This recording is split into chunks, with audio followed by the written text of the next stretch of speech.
Welcome friends, सभी का स्वागत, सभी को प्रणाम। एक और इंटरेस्टिंग पार्ट लेके जीएसटी के लिए मैं सीए चेतन मंत्री आपका स्वागत करता हूं। लास्ट डे हमने जो चैप्टर कंप्लीट किए थे वो थे चैप्टर नंबर 11 और चैप्टर नंबर 12। आज हम देख रहे हैं एक और प्रोसीजरल पार्ट का चैप्टर जो एग्जाम में सबसे ज्यादा कवर होता है, वो है चैप्टर नंबर 15 प्रोसीजरल कंप्लायंस, जो कि सीएस एग्जीक्यूटिव के एग्जाम में एटलीस्ट 10 to 12 मार्क्स के क्वेश्चंस आराम से पूछता है। चैप्टर 11 और 12 में हमने बेसिक्स पढ़ा। अब वापस से प्रोसीजर्स में कुछ बेसिक्स पढ़ने जा रहे हैं, जैसे कि रजिस्ट्रेशन से रिलेटेड, इनवॉइस से रिलेटेड, ई वे बिल से रिलेटेड और रिफंड से रिलेटेड क्या क्या इंपॉर्टेंट प्रोविजन है जो एमसीक्यू में इस बार आ सकते हैं। लाइए बिना देर के शुरुआत करते हैं चैप्टर नंबर 15 की। Chapter number 15 procedural compliance under GST शुरुआत की है उन्होंने। सबसे पहले कुछ इंपॉर्टेंट सेक्शन है जो कि है 22, 23, 24, 25 और सेक्शन 31। इन चार सेक्शन में आपका रजिस्ट्रेशन पार्ट भी आ रहा है और आपका इनवॉइस इशू करने वाला पार्ट भी कवर होता है। तो दोस्तों शुरुआत करते हैं सेक्शन नंबर 22 से कि कौन कौन लायबल है, और उसी के बहुत सारे रूल्स हैं। क्या हम सारे रूल नंबर याद करेंगे? नहीं, लेकिन हाँ, ये सेक्शन जरूर याद हो जाने चाहिए। अभी पढ़ते पढ़ते भी याद हो जाएंगे और कुछ रूल्स भी हम यहाँ पर याद करेंगे। जैसे रूल नंबर 8 एप्लीकेशन का है, यहीं से याद कर लेते हैं। लाइए, रूल नंबर 8 एप्लीकेशन का है। Rule number 10 issue of certificate का, इसको हम ध्यान रख सकते हैं। रूल 11 सेपरेट रजिस्ट्रेशन का है, और साथ ही साथ एनआरटीपी और आरटीपी वगैरह के लिए रूल नंबर है 13। सीओ मोटो रजिस्ट्रेशन के लिए रूल नंबर 16। ये दो बातें आपको ध्यान रखनी है। इसके अलावा कैंसिलेशन का रूल है हमारे पास रूल नंबर 22। ये 4-5 रूल्स हम जरूर याद करने की कोशिश करेंगे। रजिस्ट्रेशन क्यों जरूरी है सर? बिना रजिस्ट्रेशन के एक बिजनेसमैन, एक सप्लायर जीएसटी में कभी भी जीएसटी कलेक्ट नहीं कर पाएगा, ना तो क्रेडिट ले पाएगा ना क्रेडिट दे पाएगा। इसलिए सबसे पहले तो रजिस्ट्रेशन की जरूरत है। लेकिन सर हमने तो बोला था कंपोजिशन वाला भी नहीं लेता, वो तो रजिस्टर्ड भी है। हाँ मालिक, वो रजिस्टर्ड है, लेकिन वो रेगुलर स्कीम से हटकर वो कंपोजिशन में चला गया। रजिस्टर्ड है लेकिन ना वो क्रेडिट लेता है ना वो क्रेडिट देता है। रजिस्ट्रेशन क्यों जरूरी है सर? ताकि हमारे पास एक यूनिक नंबर हो। हम जाकर जीएसटी में बोले दुखों में आ गया, तो वो बोलेंगे भाई कौन है ये, कौन है ये, है ना? तो वो ऐसे तो नहीं पहचानेंगे। वो जब भी पहचानेंगे आपको आपके रजिस्ट्रेशन नंबर से ही पहचाना जाएगा। तो इंपॉर्टेंट बातें देखना शुरू करते हैं। सबसे पहला, आपको रजिस्ट्रेशन कब लेना, उसके लिए आपको एग्रीगेट टर्नओवर की फिर से डेफिनेशन देखना पड़ेगी। एग्रीगेट टर्नओवर जिसमें taxable supply, exempt supply, inter state supply, zero supply आता है। क्या नहीं आता सर? ऑल टैक्सेस नहीं आते। आरसीएम में आपने जो इनवर्ड परचेस की वो नहीं आएगा। और आप जानते हैं कल भी हमने बोला था एग्जम्प्ट सर्विस में ये वाला इनकम नहीं आएगा, इंटरेस्ट और डिस्काउंट वाला। तो हम एग्रीगेट टर्नओवर की जो डेफिनेशन पहले पढ़ चुके हैं वही यहां पर भी आ रही है। तो गुड्स के लिए एग्रीगेट टर्नओवर में क्या आएगा दोस्तों? All taxable supply, exempt supply, interstate supply and zero supplies. साथ ही साथ ऑल टैक्सेस माइनस करना। इनवर्ट सप्लाई अंडर आरसीएम आप कभी भी नहीं लोगे, और इंटरेस्ट डिस्काउंट इनकम भी आपको शामिल नहीं करना है। अब एग्रीगेट टर्नओवर का क्या यूज है सर? एग्रीगेट टर्नओवर बोलता है कि सेक्शन 22 शुरुआत करते हैं सबसे पहले रजिस्ट्रेशन के लिए। हर वो व्यक्ति जिसका एग्रीगेट टर्नओवर 20 लाख से ज्यादा हो जाए वो लायबल होगा रजिस्ट्रेशन के लिए। लेकिन सर हमने तो 3 लिमिट्स देखी थी। लाइए 3 लिमिट्स पे बात करते हैं।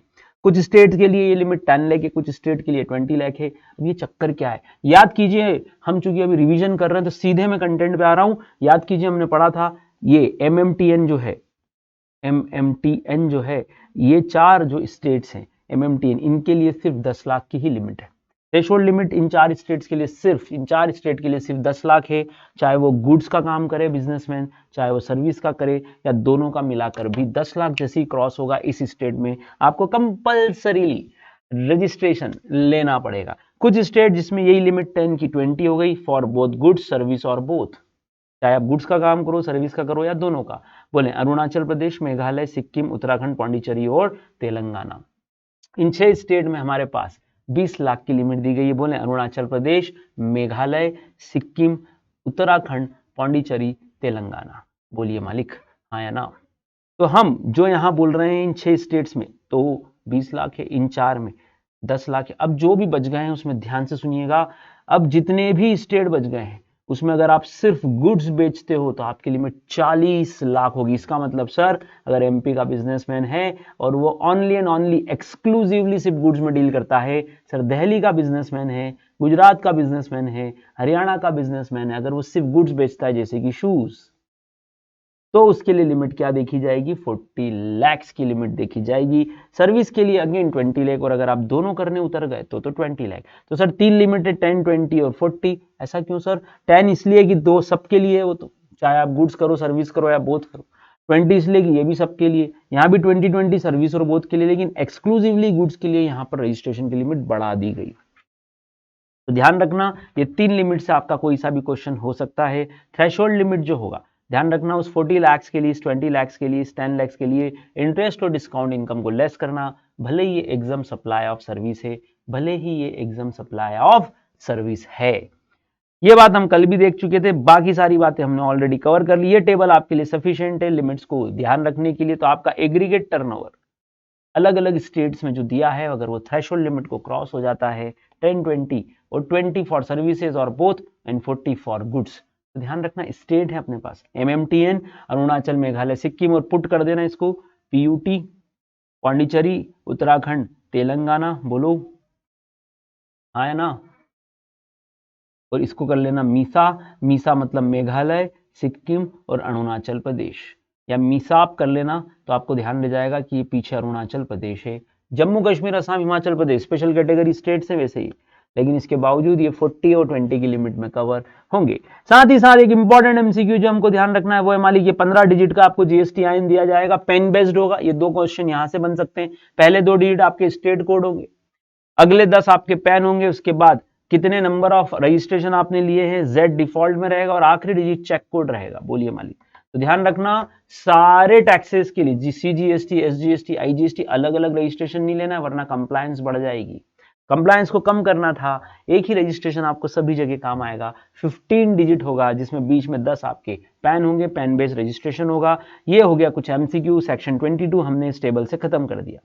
बोलिए मालिक, अगर मान लो फादर की डेथ हो जाए और सन बिजनेस कंटिन्यू करे तो क्या आंसर दोगे? सर फादर वाला कैंसिल करवा लो और नया रजिस्ट्रेशन सन फिर से ऑब्टेन करेगा, क्योंकि ये किसके बेसिस पे मिलता है, ये पेन बेस्ड मिलता है। तो फादर का पेन हटना चाहिए और सन को, सक्सेसर को वापस से रजिस्ट्रेशन लेना पड़ेगा। अमलगमेशन डीमर्जर में क्या होगा सर? ट्रांसफरी को जो है नया रजिस्ट्रेशन लेना पड़ेगा। एग्रीगेट टर्नओवर में ऑल सप्लाईज आएगी, ध्यान रखना, चाहे हम खुद के लिए करें या on behalf of all principal. ये वर्ड किसके लिए यूज किया उन्होंने? एजेंट्स के लिए। बहुत इंपॉर्टेंट है, देखो ध्यान से।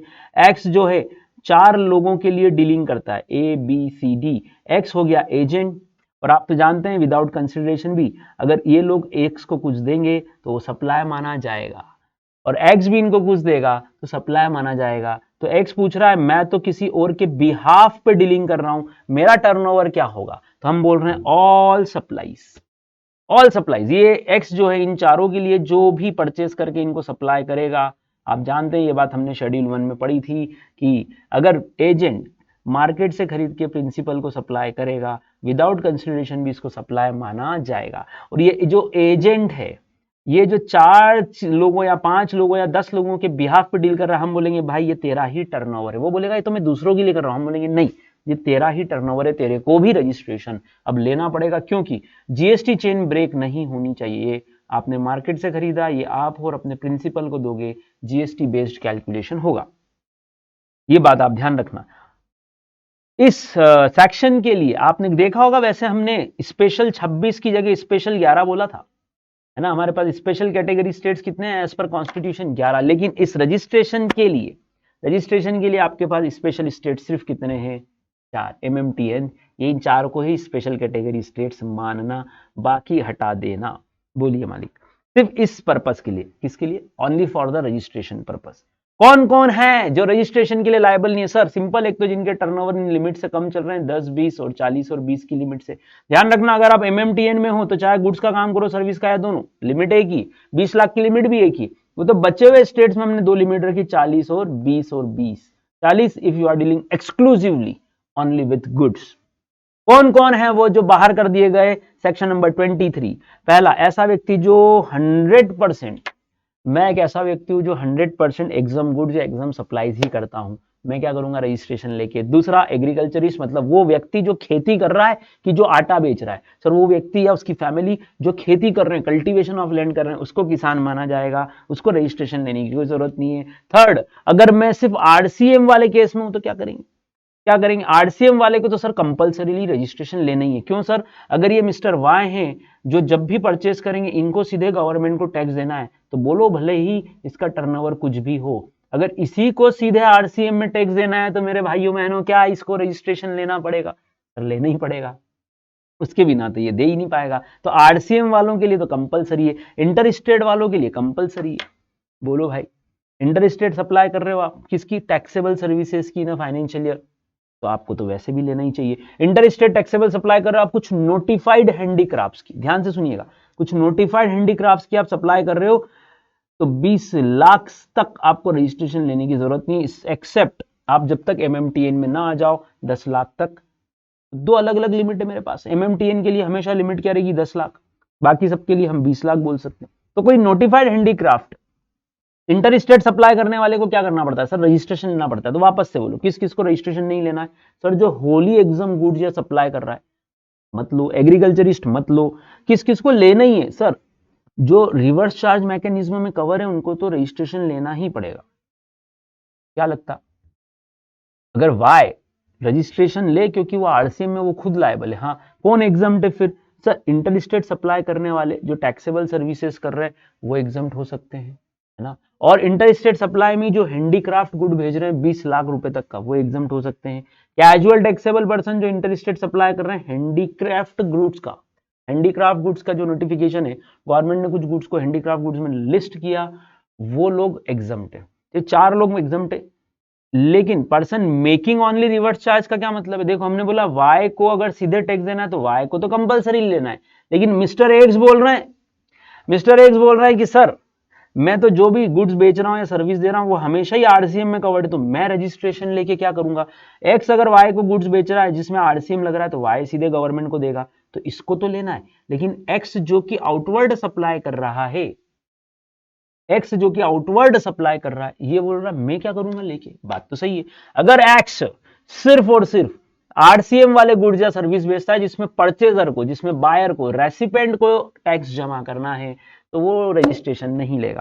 तो ये 4 लोग रजिस्ट्रेशन नहीं लेंगे। Inter state supply of taxable services, inter state supply of notified goods, कब तक, 20 लाख तक की छूट है। तो छोटे बिजनेसमैन, अगर ये आप जानते हो ये हैंडीक्राफ्ट मतलब जो हाथ से बने होते हैं, ये हैंडीक्राफ्ट वाला छोटा आदमी होता है, जगह जगह घूम घूम के माल बेचता है, इसको 20 लाख तक हमने एग्जाम कर दिया। एमएमटीएन के लिए यही 10 होगा, और even CTP casual taxable person के लिए भी एग्जाम्पशन रहेगी।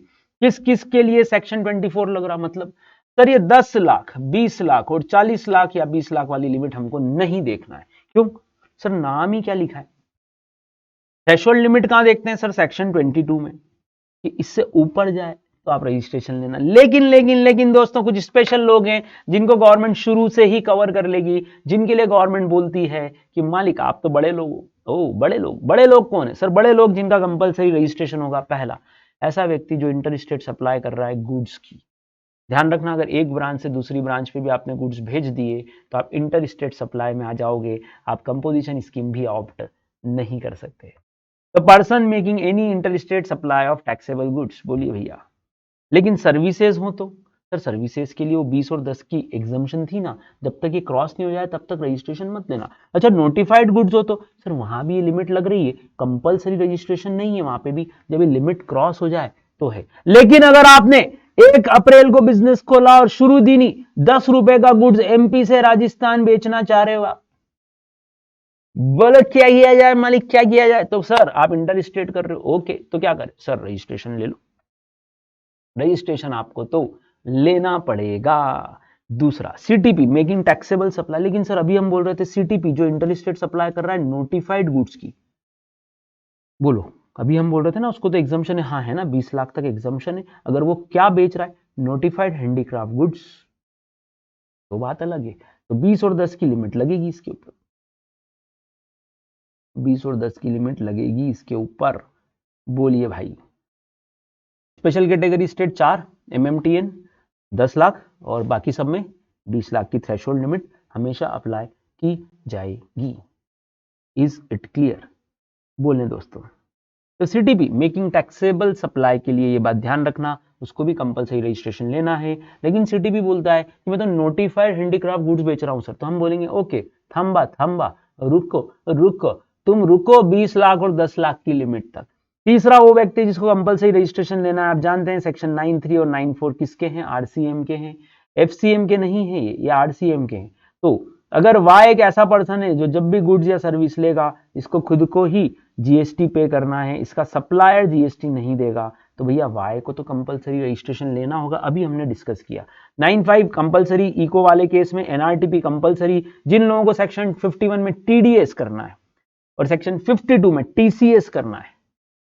51 काय का था दोस्तों, 51 टीडीएस का है और ये टीसीएस का है। यहां आपको कंपलसरी रजिस्ट्रेशन लेना पड़ेगा। आप अगर इनपुट सर्विस डिस्ट्रीब्यूटर की कैटेगरी में हो तो आपको लेना ही पड़ेगा। अगर आप एजेंट हो किसी और के लिए और टैक्सेबल सप्लाई ऑफ गुड्स और सर्विस करते हो तो भी कंपलसरीली आपको रजिस्ट्रेशन ऑब्टेन करना पड़ेगा। ई कॉमर्स ऑपरेटर कंपलसरी लेना पड़ेगा, ओआईडीएआर कंपलसरी लेना पड़ेगा। तो 2-3 इंपॉर्टेंट लोग कौन कौन है मेरे लिए, एक तो इंटर स्टेट सप्लाई करने वाले लोग, एक सीटीपी एनआरटीपी वाले लोग, एक इको को लेना है, 51 52 वालों को लेना है, 93 94 वालों को लेना है। तो ये इंटर स्टेट सप्लाई में एग्जम्पशन तभी है जब वो नोटिफाइड गुड्स बेचे, सीटीपी को भी एग्जम्पशन तभी है जब वो नोटिफाइड हैंडीक्राफ्ट गुड्स में डीलिंग करे। तो 20 और 10 की लिमिट लगेगी। ध्यान रखना जब हम कंपलसरी बोलते हैं तो आपको ये लिमिट देखने की जरूरत नहीं है। ₹1 का भी सेल किया आपने तो आपको रजिस्ट्रेशन ले लेना चाहिए। बोलिए मालिक, आई बात समझ में? तो ये अपन ने पूरी चीजें पढ़ ली, ये नीचे की 3-4 पन्ने आपको पढ़ने की कोई जरूरत नहीं है। और खास बात, कौन कौन है वो जिनको कंपलसरी रजिस्ट्रेशन लेना ही पड़ेगा? सर आइसक्रीम और एडिबल बनाने वाले, पान मसाला टोबैको बनाने वाले, इनको तो लेना ही पड़ेगा रजिस्ट्रेशन, ना, ध्यान रखिएगा इस बात का।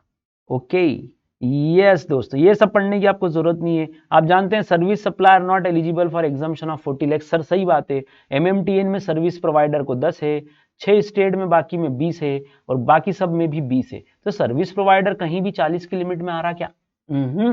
40 किसके ऊपर लगेगी सर? जो एक्सक्लूसिवली सिर्फ क्या बेचता हो, गुड्स बेचता हो। 40 लाख की लिमिट सिर्फ गुड्स वालों के लिए ही दी गई है। तो ऑल सर्विस प्रोवाइडर या तो वो 10 लाख की लिमिट में होंगे या फिर 20 लाख की लिमिट में होंगे। ई कॉमर्स ऑपरेटर जैसे कि अमेजन, फ्लिपकार्ट, इन सबको तो कंपलसरी रजिस्ट्रेशन लेना ही पड़ेगा। ये सब रिपीट हुआ है वापस से 23 24। अब क्वेश्चन है सर सेक्शन 25 बता दो। 22 में आपने पढ़ा थ्रेशोल्ड लिमिट, 23 में पढ़ा कौन कौन एग्जाम्प्ट है, 24 में पढ़ा किन किन को कंपलसरी रजिस्ट्रेशन लेना है। तो दोस्तों ये छोटा सा पार्ट आप एक बार और तेजी से सुन लेना चाहो तो प्रोसीजर में क्या होगा सर, सेक्शन 22 और 24 में जब आप रजिस्ट्रेशन मांगने जाओगे, ऑब्वियसली सर दो ही तो सेक्शन है 22 और 24, तो कैसे होगा? देखो बहुत सिंपल है यार। आपने बिजनेस ओपन किया suppose 1 April of the previous year, 1 अप्रैल से आपने धंधा शुरू किया मालिक, 10 अक्टूबर को आप मान लो एमपी में बैठ के शूज का धंधा कर रहे हो। शूज का धंधा क्यों कर रहे हो? आपको गाना पसंद आ गया था, जूते 2 पैसे लो, जूते 2 पैसे लो, है ना, बोलो। आपको गाना पसंद आ गया तो आपने बोला हम शूज का ही बिजनेस करेंगे, बच्चों का, जेंट्स का, लेडीज का, बढ़िया है ना। तो अब 10 अक्टूबर को आपकी थ्रेशोल्ड लिमिट गुड्स में कितनी क्रॉस हो जाए, 40 लाख क्रॉस हो जाए, तो फिर आप लायबल हो जाओगे। 10 अक्टूबर को जैसे ही आप लायबल हुए दोस्तों, अवेयर हो जाना, अगले 30 दिनों में आपको इसके लिए अप्लाई करना है। अगर आपने 10 अक्टूबर से 30 दिनों के अंदर अप्लाई कर दिया, 10 अक्टूबर से 30 डेज के अंदर अगर अप्लाई कर दिया, जैसे कि 15 अक्टूबर को आपने अप्लाई कर दिया form number REG01, form number REG01, तो फिर ध्यान रखना आपने सही समय पे अप्लाई किया है। यहां से 7 दिनों के अंदर आपको रजिस्ट्रेशन सर्टिफिकेट मिल जाना चाहिए। और जैसे ही रजिस्ट्रेशन सर्टिफिकेट मिलेगा उसका इफेक्ट क्या होगा? सपोज आपको रजिस्ट्रेशन सर्टिफिकेट मिला 22/10 को, लेकिन माना जाएगा कि आपने अप्लाई टाइम से किया था, आपने टाइम से अप्लाई किया था, तो रजिस्ट्रेशन कब से मान लिया जाए? रजिस्ट्रेशन जो है वो मान लिया जाएगा 10 अक्टूबर, जिस दिन आप लायबल हुए थे। इंग्लिश वर्ड पकड़ना, when you are liable to pay. हमने देखा था टैक्सेबल पर्सन दो होते हैं, एक जो रजिस्टर्ड है और एक जो लायबल टू बी रजिस्टर्ड है। तो इतराना मत, स्मार्ट मत बनना गवर्नमेंट के साथ। आप बोल रहे हो मेरा टर्नओवर क्रॉस हो गया, मेरे को तो नहीं कराना रजिस्ट्रेशन। गवर्नमेंट बोल रही ओ हीरो टैक्सेबल पर्सन हो गया है तू, किस तारीख को? 10 अक्टूबर को। मैंने रजिस्ट्रेशन कराया ही नहीं, पर अरे भलाई आपने नहीं कराया हो, आप रजिस्ट्रेशन करने के लिए लायबल हो गए हो, तो आप यहां से टैक्सेबल पर्सन हो। अगर अब आपने जीएसटी कलेक्ट नहीं किया तो इंटरेस्ट, फीस, पेनल्टी सारे सेक्शन आपके ऊपर अप्लाई हो जाएंगे। अगर आपने 30 दिन के बाद अप्लाई किया तो क्या होगा? आपने मान लो 11 नवंबर को अप्लाई किया और 25 नवंबर को आपका रजिस्ट्रेशन आया, तो ध्यान रखना इस केस में 1 नवंबर को भी रजिस्ट्रेशन आ रहा था तो हम इफेक्टिव कब से मान रहे थे? 10 अक्टूबर से ही मान रहे थे। लेकिन इस केस में आपका रजिस्ट्रेशन 25 नवंबर से इफेक्टिव होगा, तो 10 अक्टूबर से लेकर 25 नवंबर तक आप डिफॉल्ट में चल रहे हो ऐसा मान लिया जाएगा। तो ये खतरनाक सिचुएशन है भाई। तो बोलो कितने दिन में अप्लाई करना? REG 01 30 दिनों के अंदर कर दिया तो जब से लायबल होते तब से रजिस्ट्रेशन इफेक्टिव होगा, नहीं करा तो जब रजिस्ट्रेशन सर्टिफिकेट एक्चुअली आएगा तभी से आपका रजिस्ट्रेशन मान लिया जाएगा। अब बात करते हैं CTP NRTP वाले लोगों की। भैया ये तो मेहमान है, दूसरे राज्यों से आए हैं, है ना, या दूसरे देश से आए हैं। ये अपने मान लो असम से कोई आ रहा है MP में गुड्स बेचने, तो ये MP में आए, इस दिन बिजनेस शुरू कर रहा है, उससे 5 दिन पहले ही अप्लाई कर देगा तो हम एक्सेप्ट कर लेंगे। और ध्यान रखना 7 दिन के अंदर अगर ऑफिसर ने कोई एक्शन नहीं लिया तो डिम्ड रजिस्ट्रेशन मान लिया जाएगा। तो ऑफिसर को 7 दिन दिए गए हैं, इफेक्टिव डेट हम देख चुके हैं, 30 दिन के अंदर कर दिया तो जब से लायबल हुए, 30 दिन के बाद किया तो जब से ग्रांट हुआ। कैजुअल टैक्सेबल पर्सन कौन होता है? सर ये घूम घूम घूम घूम घूम घूम घूम के गुड्स बेचता है ऑल ओवर इंडिया। तो जो ओकेशनली सप्लाई ऑफ गुड्स करता है, बिजनेस के तौर पर ही करता है, लेकिन इन अ स्टेट करता है और इसके पास कोई फिक्स्ड प्लेस नहीं। तो असम का ये रहने वाला है, MP में, गुजरात में, राजस्थान में, तमिलनाडु में, UP में, सब दूर जाके ये गुड्स बेचता है। तो दिस ही इस CTP आता किसी दूसरे राज्य से है, किसी दूसरे राज्य में टेम्पररीली आता है और काम करके चला जाता है। फिर NRTP में सर ये बाहर से आता है, इसका इंडिया में कोई फिक्स्ड प्लेस नहीं, इंडिया कभी कभार आता है तो इसको हमने NR बोला, इसीलिए नॉन रेसिडेंट। ध्यान रखिए, पेरिस से आकर कोई मुंबई में एग्जीबिशन लगाए, वो हमारा मेहमान है, उसके लिए प्रोसीजर इजी करेंगे। चलिए दादा, रूल 25 सेक्शन 25(2) रजिस्ट्रेशन क्या स्टेट वाइज होगा? 2 ऑप्शन है बॉस मेरे पास, ध्यान से सुनिएगा। एक स्टेट में एक रजिस्ट्रेशन डन, ओके गुड। एक स्टेट में multiple registration, okay very good, कर सकते हैं, कोई दिक्कत नहीं। तो एक स्टेट में आप एक रजिस्ट्रेशन ले लो, सेक्शन 25(2) अलॉन्ग विथ रूल 11। एक स्टेट में एक से ज्यादा रजिस्ट्रेशन ले लो, कोई दिक्कत नहीं। अगर आपके पास एक DTA में यूनिट है, DTA मतलब डोमेस्टिक टैरिफ एरिया, जिसको हम बोलेंगे इंदौर, और एक आपकी पीथमपुर SEZ में यूनिट है, मतलब एक SEZ में आपकी फैक्ट्री है और एक SEZ के बाहर, SEZ के बाहर वाले एरिया को हम क्या बोलते हैं? DTA। तो क्या करेंगे सर? सेपरेट रजिस्ट्रेशन लेना पड़ेगा, सेपरेट रजिस्ट्रेशन लेना पड़ेगा, क्योंकि ये दोनों डिस्टिंक्ट प्लेस मान ली जाएंगी। सर पर ये तो एक ही स्टेट में, हाँ तो भी लेना पड़ेगा। अच्छा मेरी एक ही रजिस्ट्रेशन लेने की इच्छा हो तो ना, आपको 2 रजिस्ट्रेशन लेना पड़ेंगे। ठीक मालिक, ये हो गई एक बात और खत्म। अब टेरिटोरियल वाटर्स में सप्लाई हो तो क्या होगा? सपोज आप ये समुद्री सीमा में और आज ब्लू है, पानी पानी पानी पानी पानी पानी, यहाँ पे आपका शिप खड़ा है, यहाँ से मुंबई और गोवा 2 अलग अलग स्टेट लग रहे हैं, तो क्या करें? टेरिटोरियल वाटर्स में जब आपका शिप हो, वहां से अगर आप देखो तो नियरेस्ट बेस लाइन पे जो स्टेट आएगा वहां आपको रजिस्ट्रेशन लेना पड़ेगा। वॉलंटरी रजिस्ट्रेशन क्या होता है? मैं अपनी इच्छा से ले रहा हूं, क्यों सर? 22 भी नहीं लग रहा, मतलब लिमिट क्रॉस नहीं हुई है, मेरा 5 लाख की टर्नओवर है।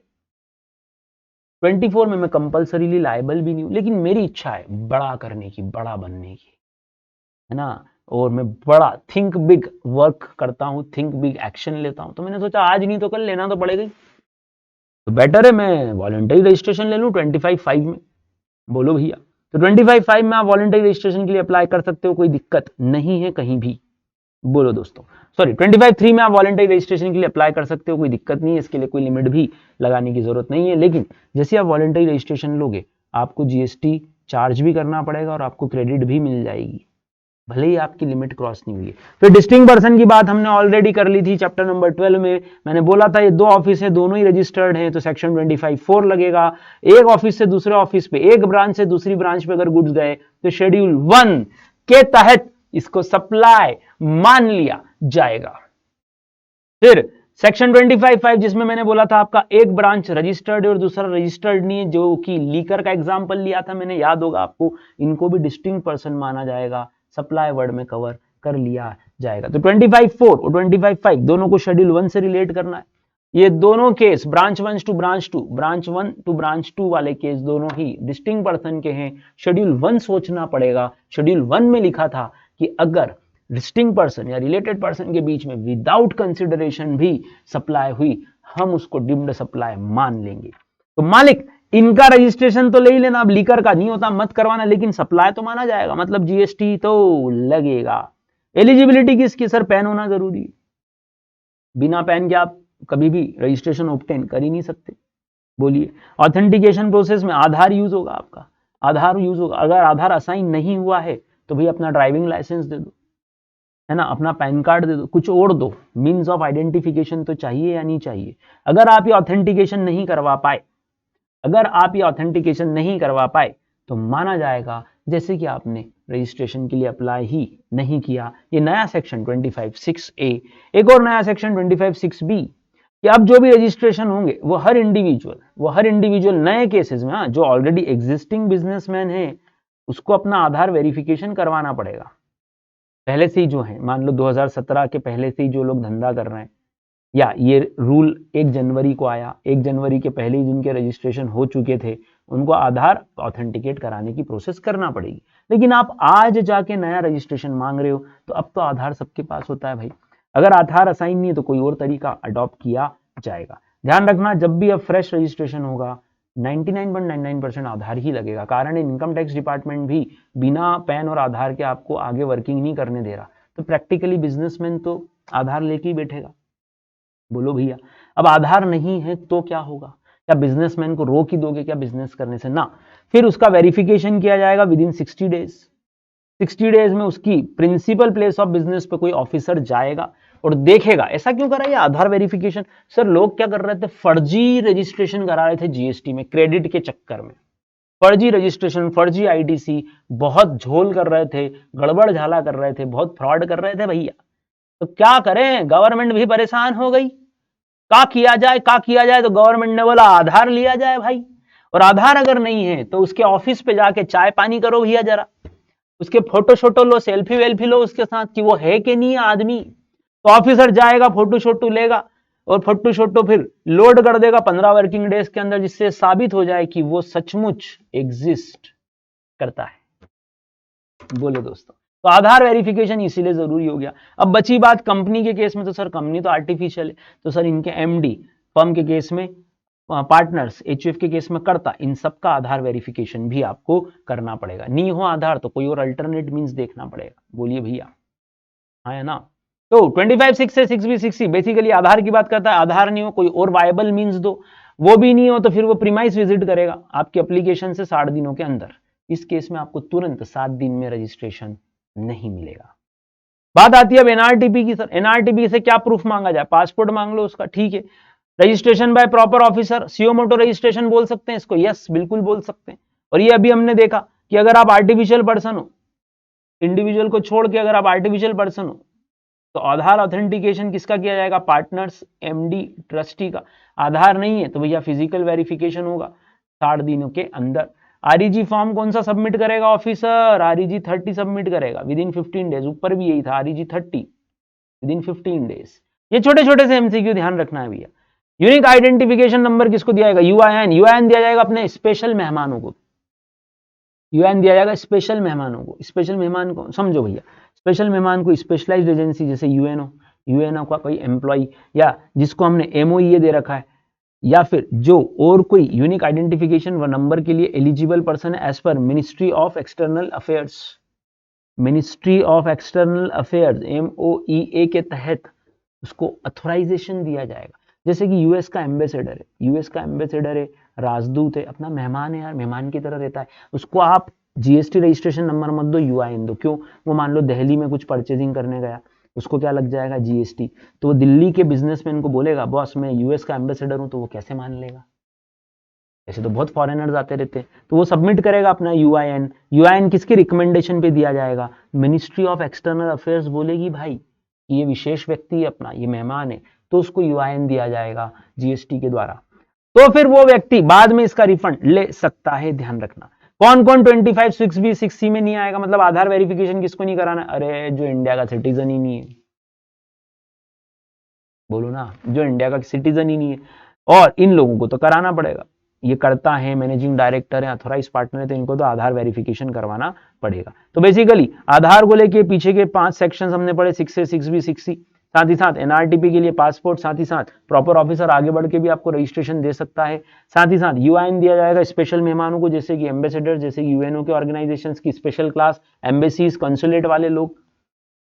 और खास बात प्रोसीजरल पार्ट, रूल 8 बोलता है ये 4 लोगों को छोड़ के बाकी सब लोग आरईजी फॉर्म आरईजी 1 में अप्लाई करेंगे। इसका मतलब बहुत से 4 लोग किसी और फॉर्म में अप्लाई करेंगे। बोलो रूल नंबर 8। एक बार रिकॉल करें वापस से, चलो बोलते जाओ। सेक्शन 25 से हमने शुरुआत की थी कि प्रोसीजरल पार्ट क्या होगा, यहां से देखा था प्रोसीजरल पार्ट। पहला तो बोला कि 22 और 24 में 30 दिनों के अंदर अप्लाई करने की बात है। एनआरटीपी सीटीपी आने से 5 दिन पहले अप्लाई करेंगे, वो जिस भी स्टेट में जा रहे हैं। 7 दिनों के अंदर आपका डिम्ड रजिस्ट्रेशन मान लिया जाएगा यदि 7 दिन में ऑफिसर ने कोई एक्शन या कोई नोटिस नहीं लिया तो। इफेक्टिव डेट क्या होगी, 30 दिनों के अंदर, शुरू से 30 दिनों के बाद जब से रजिस्ट्रेशन सर्टिफिकेट आया। फिर हमने सीटीपी एनआरटीपी देखा, एक स्टेट एक रजिस्ट्रेशन, एक स्टेट मल्टीपल रजिस्ट्रेशन। लेकिन अगर आपकी एक यूनिट नॉर्मल है, एक यूनिट एसईजेड है, तो आपको 2 रजिस्ट्रेशन लेना ही पड़ेंगे। टेरिटोरियल वाटर से सप्लाई करो तो जो नियरेस्ट बेस लाइन जहां लोकेटेड हो वो देखना। अगर आप वॉलंटरी रजिस्ट्रेशन लेना चाहो तो लो, कोई दिक्कत नहीं, लेकिन आपको जीएसटी पे करना पड़ेगा। डिस्टिंक्ट पर्सन अगर आप हो 25(4), 25(5) के दोनों को डिस्टिंक्ट पर्सन माना जाएगा। Branch to branch transaction supply में कवर होगी एज पर शेड्यूल 1। ऑथेंटिकेशन 25(6) से 6B, 6D बोला गया, कुछ लोगों पे नहीं लगेगा। तो हमने पढ़ा कुछ लोग कौन है सर, सिटीजन ऑफ इंडिया। इसके बाद आधार ही नहीं होता है ना, जो इंडिया का सिटीजन नहीं है, क्या उसके पास आधार होगा ना, तो फिर कहां से वेरीफाई कर लोगे। NRTP, passport, UIN, special guest, ऐसे याद रखना है ना, याद रखिएगा। अब आगे बढ़ते हैं कि रूल नंबर 8 से वापस से प्रोसीजरल पार्ट शुरू करते हैं। तो हमारे 4 सेक्शन हो गए, 22, 23, 24, 25, 22, 23, 24, 25 रजिस्ट्रेशन के। चलिए हमारे तो ये आधी घंटे का रजिस्ट्रेशन का आपने पूरा डिटेल्ड वर्जन मेरे से देखा। रेगुलर में हम इससे ज्यादा डिस्कस कर चुके हैं। मालिक स्पीडली बोलना पड़ेगा थोड़ा सा, है ना, स्पीडली आपको सुनना भी पड़ेगा, टाइम कम है, रिवीजन है ये। अगर आपने पढ़ा ही नहीं है तो प्लीज आप ये लेक्चर मत देखिएगा, बहुत ज्यादा हेल्प नहीं मिलेगी इससे। Application for registration, every person other then this 4, अरे देख लेना यार, कुछ तो हेल्प मिल ही जाएगी। चलो, every person other than NRTP, TDS करने वाले लोग सेक्शन 51 के, टीसीएस करने वाले लोग सेक्शन 52 के, और ओआईडीएआर वाले लोग, जो लोग लायबल हो 25(1) में और 25(3) में, जिनको एप्लीकेंट बोला जाएगा, वो अपनी पहले 4 बेसिक चीजें बताएंगे। Part A of REG 1, registration का फॉर्म आरईजी 01, 4 बातें, पेन, मोबाइल, ईमेल एड्रेस और स्टेट, ये 4 बातें बताना। आईएसडी को अलग अलग रजिस्ट्रेशंस करवाने पड़ेंगे। वेरिफिकेशन होगा आपकी इन 4 चीजों का, चेक किया जाएगा कि आपने ये जो पेन, मोबाइल नंबर दिया ये सब वेरीफाई है। ओटीपी वगैरह आएगा इस पे, ओटीपी से आप वेरीफाई कर देना। फिर सक्सेसफुल वेरिफिकेशन हो गया तो आपका क्रिएट होगा TRN, temporary reference number. Temporary reference number जब आ जाए तो आप पार्ट बी ऑफ आरईजी 01 में अप्लाई कर देना। ये हमने बोला पार्ट ए, फिर टीआरएन, फिर पार्ट बी, फिर आपको क्या आ जाएगी, एक्नॉलेजमेंट। मैंने साइड में आपको सब लिखवा दिया था, इनसे रिवीजन करना है। बेसिकली मैंने सिखाया था कि रिवीजन भी कैसे करना है, अगर आपको ध्यान हो तो। क्लास में अगर आपने सुना हो तो मैंने बोला था साइड में सब लिख लो, इसको पढ़ते जाओ, बहुत तेजी से रिवीजन होगा। तो आरईजी 02 में एप्लीकेशन में एक्नॉलेजमेंट आ जाएगी आपको, बोलिए। सीटीपी को भी टीआरएन आ जाएगा, टेम्परेरी रेफरेंस नंबर सीटीपी वाले को भी आएगा, लेकिन उसको एडवांस टैक्स भी जमा करना पड़ता है। ध्यान रखना, एनआरटीपी वाले को बाहर कर रखा है अपन ने यहाँ से, सीटीपी को अलाउ किया। सीटीपी भी आरईजी 01 में ही आएगा, है ना। एनआरटीपी विदेशी पक्षी है, विदेशी पक्षी, विदेशी मेहमान है ये, तो इसके लिए फॉर्म नंबर अलग होगा। चलिए, वेरिफिकेशन कैसे होगा सर, आप एप्लीकेशन दे दो, 7 दिनों के अंदर वो चेक कर लेंगे, सब कुछ ठीक है तो आपको रजिस्ट्रेशन दे देंगे। बोलो हाँ है ना। और अगर आपके पास आधार नहीं है, आधार नहीं है, तो पहले तो आपकी डेट ऑफ एप्लीकेशन से 60 दिनों के अंदर क्या होगा सर, आपके प्रीमाइस पे आके वो ऐसे सेल्फी वेल्फी लेगा ना, फोटो शोटो, और उसको लोड करेगा। अपन ने भी देखा 15 दिनों के अंदर। बोलो भैया हाँ है ना। ये दूसरी बात हो गई। तीसरी बात, अगर आपकी डिफिशियंसी है कुछ एप्लीकेशन में, कोई जानकारी कम है, कोई इंफॉर्मेशन गलत है, तो आपको नोटिस दिया जाएगा आरईजी 03 में। बोलो दोस्तों, फटाफट से बोलिए, आई बात समझ में। तो प्रोसीजर के आरईजी 01 पार्ट ए में मैं अप्लाई करूंगा, पार्ट ए अगर अप्रूव हो जाता है तो पार्ट बी फिल करूंगा, पार्ट बी हो जाता है तो मेरे को एक्नॉलेजमेंट आ जाएगी। एक्नॉलेजमेंट आ जाती है तो 7 दिनों के अंदर सब कुछ प्रोसेस कंप्लीट हो जाएगा। Very good. नहीं होता ऐसा और उनको लगता है कि कोई डिफिशियंसी है, कोई कमी है, तो वो मुझे एक नोटिस दे सकते हैं और बोल सकते हैं 7 दिनों के अंदर जवाब दो। बोलो भैया, तो क्या होगा, मेरी एप्लीकेशन गई, उसके 7 दिन में वो नोटिस देंगे और उसके 7 दिन में मैं जवाब दूंगा। ठीक, आरईजी 03 में नोटिस इशू हो रहा है।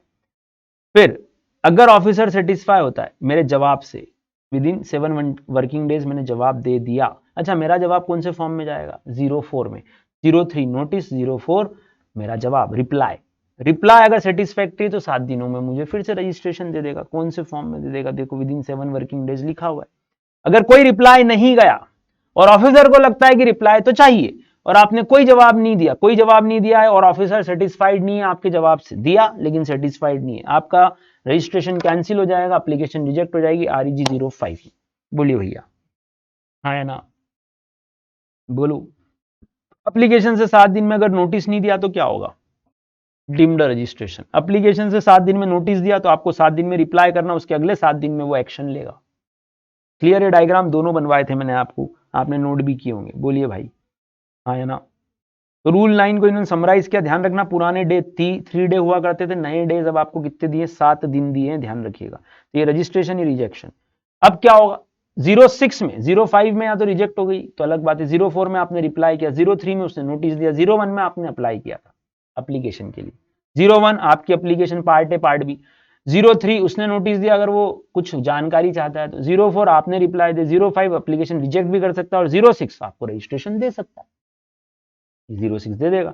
कितने डिजिट का होगा सर? 15 डिजिट का। इफेक्टिव कब से होगा? अगर आप शुरू से लायबल थे और 30 दिनों के अंदर कराते, शुरू से 30 दिन के बाद कराते, जब से आपको रजिस्ट्रेशन दिया गया, ये आपको मालूम है।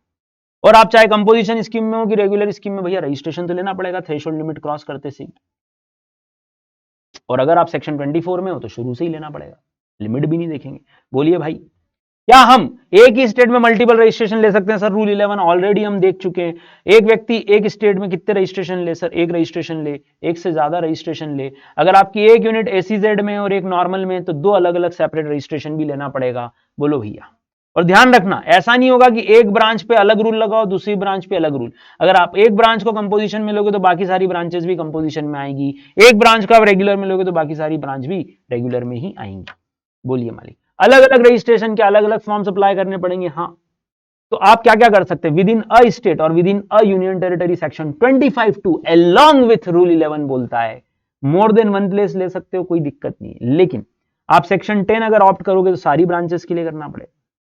ऐसा नहीं होगा कि सेक्शन 9 बोल दो रेगुलर स्कीम का। ध्यान रखना, सेक्शन 9 रेगुलर का है, सेक्शन 10 कंपोजिशन का है। अब आप बोलो मैं इंदौर ब्रांच तो रेगुलर में रखना चाहता हूं, लेकिन भोपाल ब्रांच और मुंबई ब्रांच को कंपोजिशन में रखना चाहता हूं। This is not possible.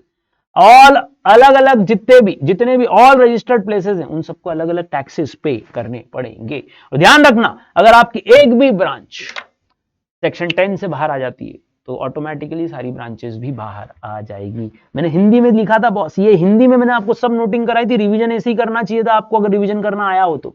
ये ऐसे एक एक लाइन पढ़ के रिवीजन नहीं होता है। बहुत सारे आपने वीडियोस देखे होंगे इसमें एक एक लाइन पढ़ देते, नहीं रिवीजन है ये, समझना का काम थोड़ी ना। हिंदी में बोलो एक ब्रांच एलिजिबल तो सब एलिजिबल, एक बाहर तो सब बाहर। नेक्स्ट रूल नंबर 12 जो कि सेक्शन 51 टीडीएस और सेक्शन 52 टीसीएस वालों के लिए लगता है। क्या बोल रहे हैं सर? इन लोगों को अपन ने REG 01 से बाहर किया था, तो इनके लिए नया फॉर्म बोलो। इनका नया फॉर्म है REG 07। बोलो है ना। इनको प्रिंसिपल प्लेस ऑफ बिजनेस बतानी पड़ेगी अपनी। एपीओ भी बताना, और बताना नहीं तो मत बताना। आप असम से आए हो तो नाम लिख देना कि पार्ट ए में मैं असम का रहवासी हूं, असम से दूसरी जगह जाके गुड्स बेचूंगा। टीडीएस टीसीएस वालों के लिए भी ऐसा कुछ बताना जरूरी है? यस, बिल्कुल जरूरी, बिल्कुल जरूरी। ध्यान से देखो, पहले टीडीएस टीसीएस वाले रूल्स देख लेते हैं, फिर एनआरटीपी वाले रूल देख लेंगे। Any person who is required to deduct tax under 51 और एनी 52, उसको फॉर्म नंबर याद रख लेना बस, बहुत है। 51 52 ओके। अगर आपका कोई फिजिकल प्रेजेंस नहीं है तो फिर जिस भी स्टेट में आप बिजनेस करना चाहते हो उसका नाम लिख दो। बोलो भाई, आपका REG 06 वेरीफाई हो जाएगा 3 दिनों के अंदर और आपको रजिस्ट्रेशन दे दिया जाएगा। रखना, अगर आपका रजिस्ट्रेशन कैंसिल होता है, ये REG 07 आपने अप्लाई किया लेकिन आपको REG 06 में ही रजिस्ट्रेशन मिलेगा, ये भी तय वापस से याद करो। 1 नॉर्मल लोगों के लिए, 7 TDS TCS वाले लोगों के लिए, 8 में 6 में आपको हमेशा रजिस्ट्रेशन सर्टिफिकेट दिया जाएगा, चाहे कोई भी व्यक्ति हो। रजिस्ट्रेशन कैंसिल करना हो तो क्या करेंगे? जिसको रजिस्ट्रेशन दे दिया गया था उसको REG 08 यूज करके उसका रजिस्ट्रेशन कैंसिल किया जा सकता है। ये बात भी आपको ध्यान रखनी है। बोलिए मालिक, तो कैंसिलेशन होगा REG 08 में, रजिस्ट्रेशन सर्टिफिकेट दिया जाएगा 06 में, आपकी एप्लीकेशन आएगी 07 में। तो 07 फिर 06 और फिर कभी कभी 08 भी आपके ऊपर लगाया जा सकता है। एनआरटीपी चूंकि विदेशी मेहमान है भाई, ये किसमें अप्लाई करेगा? REG 09 कब करेगा? आने से 5 दिन पहले। क्या करें सर? इसको रजिस्ट्रेशन दे दें? दे दो। बोलो क्या करें? इससे डॉक्यूमेंट क्या मांगेंगे? अगर ये बाहर इनकॉर्पोरेट हुआ है तो सर उस देश का, इसके पास या तो कोई टैक्स आइडेंटिफिकेशन नंबर होगा, उस देश का कोई यूनिक आइडेंटिफिकेशन नंबर होगा, उस देश का कोई CIN होगा, कॉर्पोरेट आइडेंटिफिकेशन नंबर होगा। उस डॉक्यूमेंट के बेसिस पे हम यहाँ पर रजिस्ट्रेशन कर देंगे। खास बात, इसको भी एडवांस टैक्स देना पड़ेगा। इसको टीआरएन दे इशू कर दिया जाएगा, लेकिन एडवांस टैक्स तो अप्लाई होगा। नेक्स्ट ओआईडीएआर के लिए रूल 14 लगा रहे हैं, फॉर्म नंबर ध्यान रख लें 10। एक्सटेंशन किया जा सकता है क्या सीटीपी एनआरटीपी का? हाँ साहब, जब सीटीपी या एनआरटीपी आते हैं तो आने से कितने दिन पहले अप्लाई करना है? सर आने से 5 दिन पहले अप्लाई करना है। एक को आरईजी 01 में करना है, एक को आरईजी 09 में करना है। अब क्या हुआ, इन्होंने आके बोला कि हम अभी 5 दिन पहले तो आ गए, इन्होंने बोला हमको 15 दिन ही रुकना है यहाँ पे एमपी में। सीटीपी आ गया, एनआरटीपी आ गया, बाहर से आ गया, ओके, इन्होंने बोला हमको 15 दिन ही रुकना है, ठीक है, रजिस्ट्रेशन 15 दिन के लिए दिया गया, एडवांस टैक्स भी 15 दिन के सेल के हिसाब से लिया गया। अब ये बोल रहे नहीं नहीं हमारा बिजनेस अच्छा चल रहा है, हम 30 दिन और आगे बढ़ाना चाहते हैं, बढ़ा लो, लेकिन उसके लिए फॉर्म नंबर लगेगा आरईजी 11। आप एक्सटेंशन चाहते हो, जैसे एग्जांपल लिया मैंने कि आपने शुरू में 15 दिन का रजिस्ट्रेशन मांगा था, गवर्नमेंट ने दे दिया था, फिर आपने एक्सटेंशन मांगा 30 दिन का, तो इसका एडवांस टैक्स पे करो। और पहले से बताना, ये 15 दिन एक्सपायर हो उसके पहले बताना कि हमको और 30 दिन का एक्सटेंशन चाहिए। ध्यान रखना, फॉर्म नंबर आरईजी 11। सीओ मोटो रजिस्ट्रेशन आप खुद करवा सकते हो, कोई दिक्कत नहीं। और सीओ मोटो रजिस्ट्रेशन वॉलंटरीली ऑफिसर भी दे सकता है, उसमें भी कोई दिक्कत नहीं। देखो, अगर ऑफिसर को लगता है, प्रॉपर ऑफिसर को लगता है कि आप रजिस्ट्रेशन के लिए लायबल हो, लेकिन आपने रजिस्ट्रेशन नहीं लिया, तो क्या करेंगे, वो आगे बढ़ के आपको आरईजी 12 में इशू कर देगा, टेम्पररी बेसिस पे ऑर्डर इशू कर देगा। बोलो भैया, तो प्रॉपर ऑफिसर को लगता है कि एक्स को रजिस्ट्रेशन लेना चाहिए, एक्स बोलता है हाँ और एक्स बोलता है ना, दो अलग अलग आंसर, एक्स बोलता है हाँ और एक्स बोलता है ना, तो 90 दिन के अंदर वो एप्लीकेशन करेगा। और अगर वो बोलता है नहीं, ऑफिसर मुझे जबरदस्ती रजिस्ट्रेशन दे रहा है, ध्यान से सुनिएगा, ऑफिसर मुझे जबरदस्ती रजिस्ट्रेशन दे रहा है, मुझे तो कोई जरूरत नहीं है, तो 90 दिन के अंदर अपील लगाएगा। अब या तो डिपार्टमेंट हारेगा या डिपार्टमेंट जीतेगा। डिपार्टमेंट हार गया, रजिस्ट्रेशन कैंसिल। डिपार्टमेंट जीत गया, तो ध्यान रखना, जब से ये ऑर्डर पास होगा कोर्ट में, आप हार गए हो, ये एक्स हार गया है, तो उसे 30 दिनों में इसको फिर से अप्लाई करना पड़ेगा। इफेक्टिव कब से होगा? जब से ऑर्डर निकाला ये वाला आरईजी 12 का ऑर्डर, तब से ही इफेक्टिव मान लिया जाएगा। तो दो ऑप्शन है भाई, ऑफिसर ने आपको नोटिस फेंका आरईजी 12 का कि आपका तो हम जबरदस्ती रजिस्ट्रेशन कर रहे हैं, आप बोल रहे हो ठीक है मैं ले लेता हूं रजिस्ट्रेशन, तो 90 दिन के अंदर आप खुद आगे बढ़कर अब एप्लीकेशन देना, क्योंकि आरईजी 12 अभी टेम्पररी बेसिस पे दिया गया है, टेम्पररी बेसिस पे दिया गया है।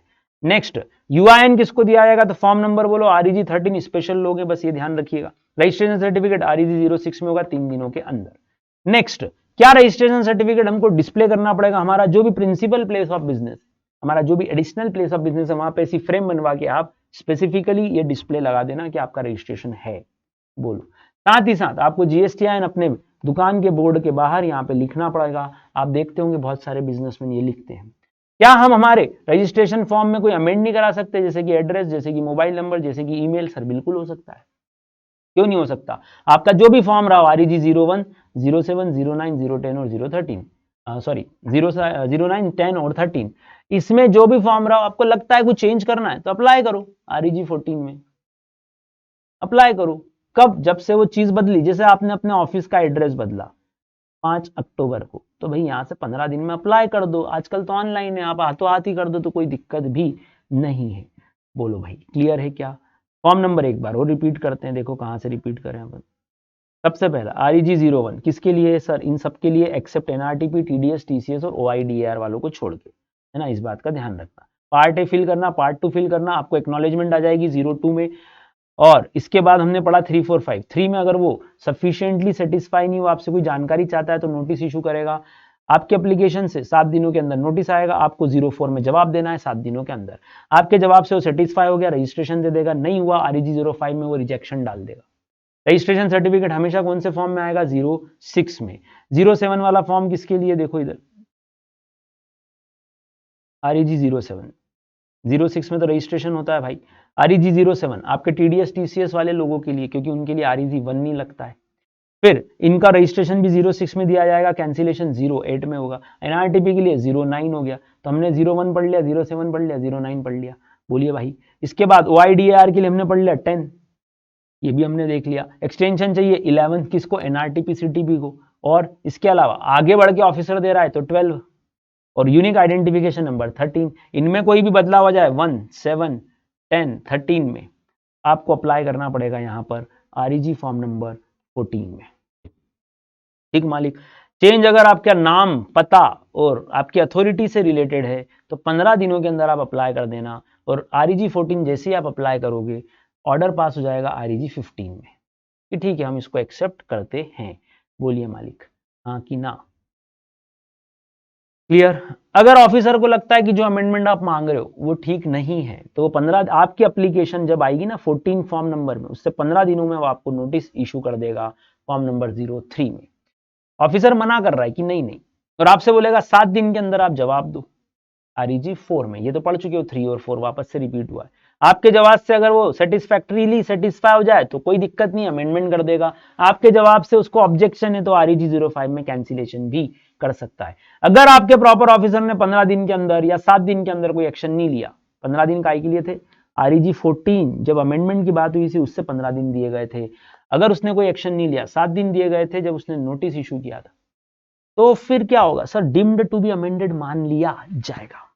कैंसिलेशन कैसे करेंगे सर? कैंसिलेशन करवाने का बहुत सिंपल तरीका है, फॉर्म नंबर 16 फाइल करना है। ये कैंसिलेशन का प्रोसेस सेक्शन 51, 52 वालों के लिए नहीं है। ये कैंसिलेशन का प्रोसेस UIN वालों के लिए नहीं है, बाकी सारे बिजनेसमैन के लिए है। बोलो भाई, तो आप क्या कर सकते हो? अगर आपको लगता है कि आपको रजिस्ट्रेशन कैंसिल करवाना है तो क्या करना है देख लो। रजिस्टर्ड पर्सन अदर देन जिसको रूल 12 में दिया गया, मतलब 51, 52 और UIN वालों के लिए दिया गया, इनको छोड़कर बाकी सब लोग अगर कैंसिलेशन कराना चाहें फॉर्म नंबर 16 में, REG 16 में अप्लाई करें। और क्या लिखेंगे उसमें? I love you, no, I want to go, no, leave me, no. अरे वो लिखेंगे कि हमारे पास उस दिन कितना स्टॉक है, चाहे वो रॉ मटेरियल हो, चाहे वो WIP हो, चाहे वो फिनिश गुड्स हो, चाहे वो कैपिटल गुड्स हो। क्यों सर? इसकी क्रेडिट रिवर्स करवानी पड़ेगी ना उससे, या उससे पैसा जमा कराना पड़ेगा ना जितना उसने क्रेडिट ले लिया है, और अब वो कैंसिलेशन की तरफ बढ़ रहा है। कंपल्सरीली कैंसिलेशन कब कब होगा? प्रॉपर ऑफिसर कब कब आपका रजिस्ट्रेशन कैंसिल कर देगा? मालिक बहुत खतरनाक हो आप, आपने रजिस्ट्रेशन ले लिया लेकिन आपने बिजनेस ही शुरू नहीं करा, तो पहला केस।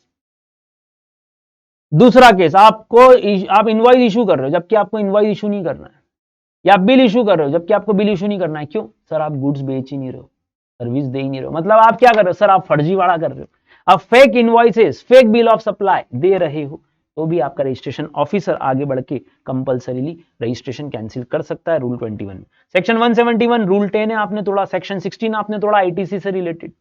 इसके अलावा और क्या ध्यान रखना है? सेक्शन 16 के अलावा अगर आपने एक से ज्यादा टैक्स पीरियड के रिटर्न्स फाइल नहीं किए, 1 और मोर टैक्स पीरियड के रिटर्न्स फाइल नहीं किए, और ITC का रूल 86B तोड़ा। वापस से रिपीट करो, पहला आपने बिजनेस कंडक्ट ही नहीं करा, रजिस्ट्रेशन ले लिया, आपने फर्जी इनवॉइसेस या बिल सप्लाई किए, 171 कॉन्ट्रावेन किया, रूल 10 कॉन्ट्रावेन किया, सेक्शन 16 की गलत तरीके से क्रेडिट ली, रूल 86B आपने तोड़ दिया, तो ऑफिसर आगे बढ़ के वो कैंसिल कर सकता है। बोलो भाई, हाँ या ना? क्लियर है?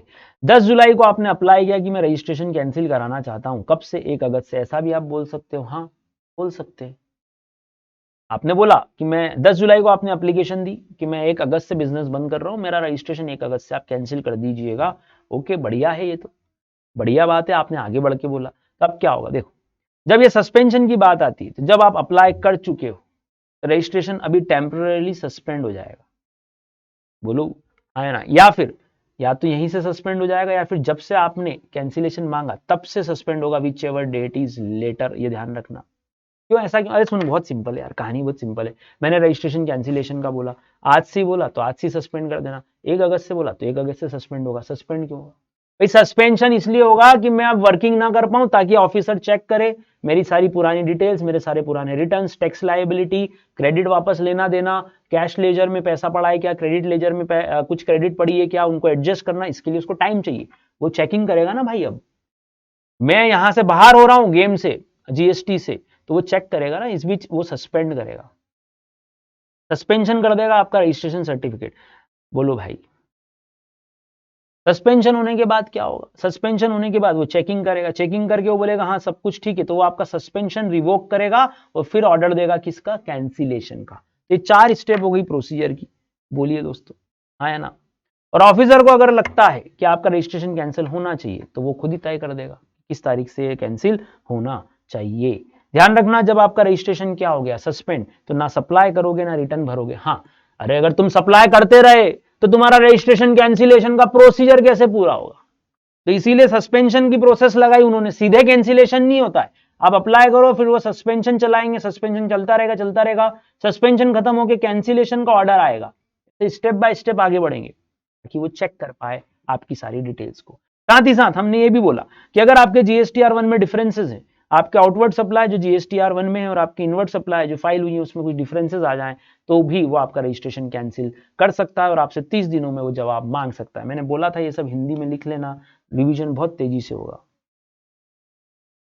बोले भैया कोई रजिस्टर्ड पर्सन जो अभी सस्पेंशन मांग रहा है उसको कोई भी अमाउंट रिफंड का नहीं दिया जाएगा। क्लियर। अब रजिस्ट्रेशन कैंसिल कैसे होगा? अगर ऑफिसर को लगता है कि रजिस्ट्रेशन कैंसिल होना चाहिए वो नोटिस इशू करेगा आगे बढ़ के REG 17 में और आपसे ही पूछेगा क्यों ना आपका रजिस्ट्रेशन कैंसिल कर दिया जाए, मुझे 7 दिनों में जवाब दे। एक आप सीओ मोटो अप्लाई कर रहे थे उसलिए सस्पेंशन हो रहा था रूल 20 में।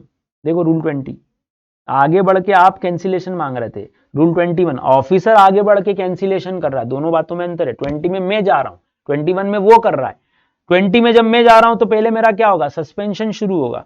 फिर अगर ऑफिसर सीधे ही कैंसिल करना चाह रहा है तो वो मुझे नोटिस दे देगा। पहले तो ऑफिसर को लगता है रजिस्ट्रेशन कैंसिल कर देना चाहिए, मुझसे बोलेगा 7 दिन में जवाब दो भैया। REG 18 में 17 में वो नोटिस इशू कर रहा है, ध्यान रखिएगा।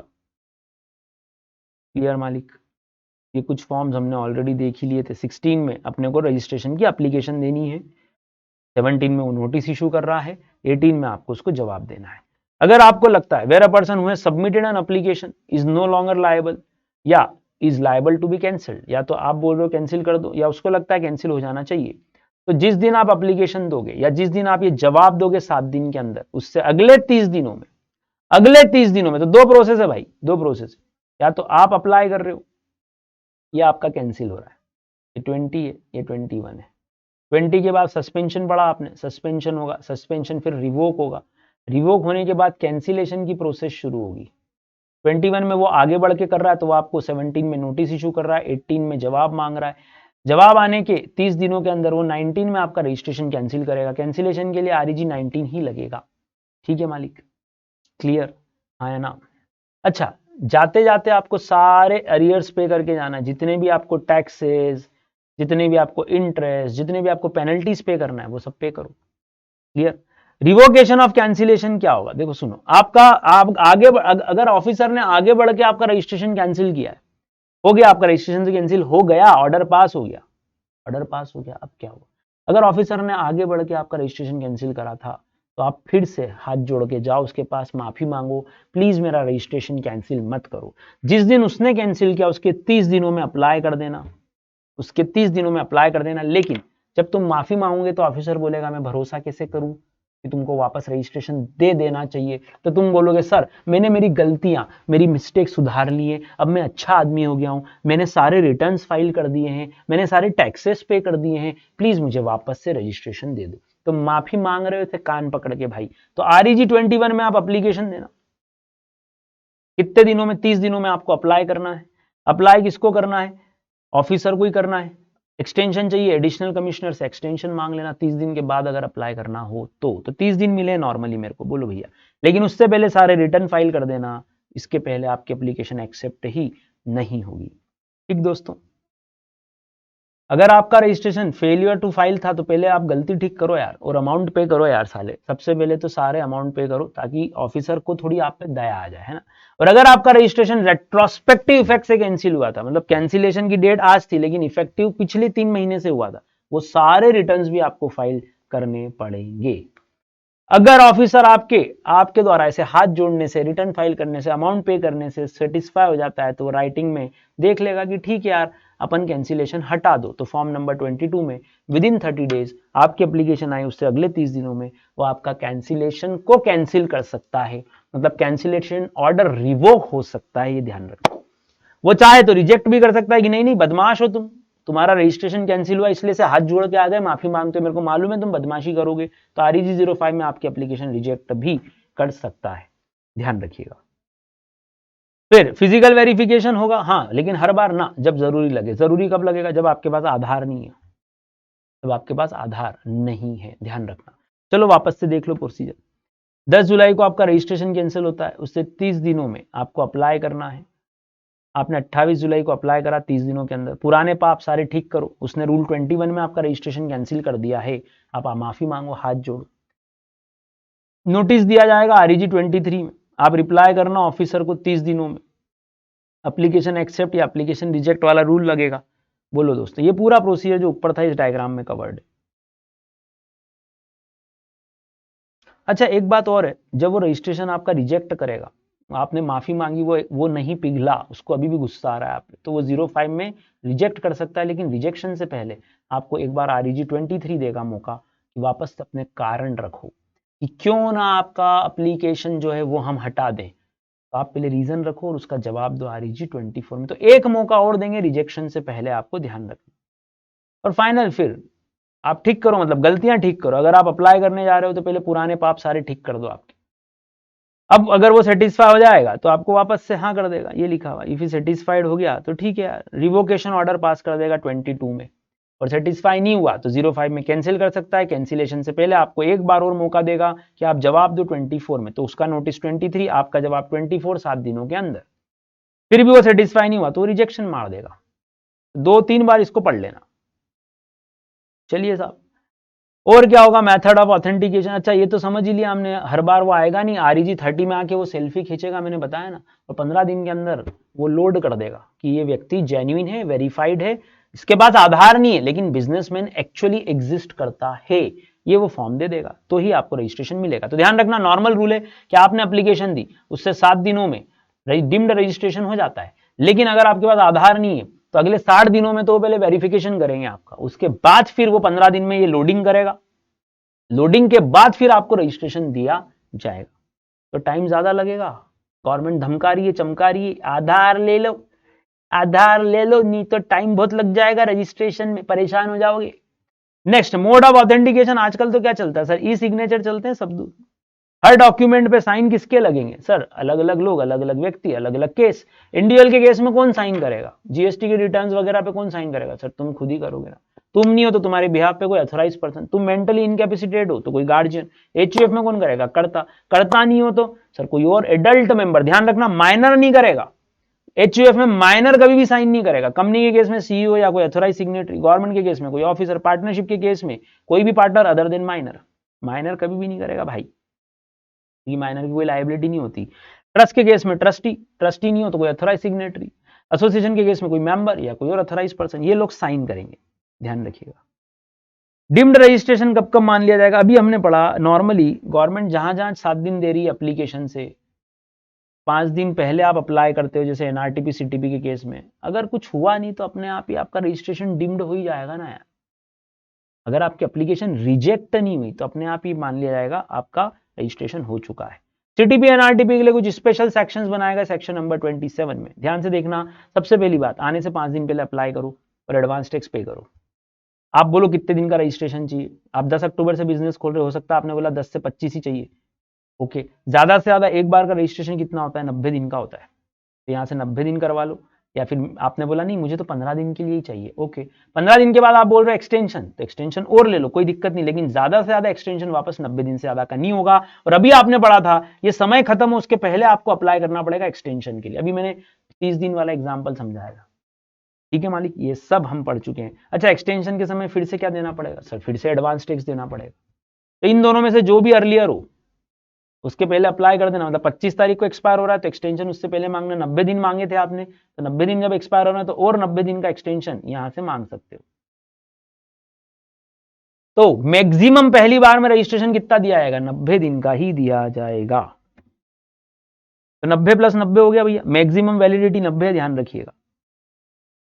कैंसिलेशन हमने पढ़ी लिया अभी ऑलरेडी। तो ये था पूरा पार्ट, ये था एग्जैक्ट 1 घंटे का वीडियो। रजिस्ट्रेशन का बहुत बड़ा पार्ट है, हमेशा इसमें से 4 क्वेश्चंस हमेशा कवर होते हैं। 2 बार फटाफट इसको सुन लेना। फॉर्म नंबर याद करवाए थे मैंने आपको, क्लास में बोला था लिस्ट बना लेना, आपने डेफिनेटली लिस्ट बनाई होगी।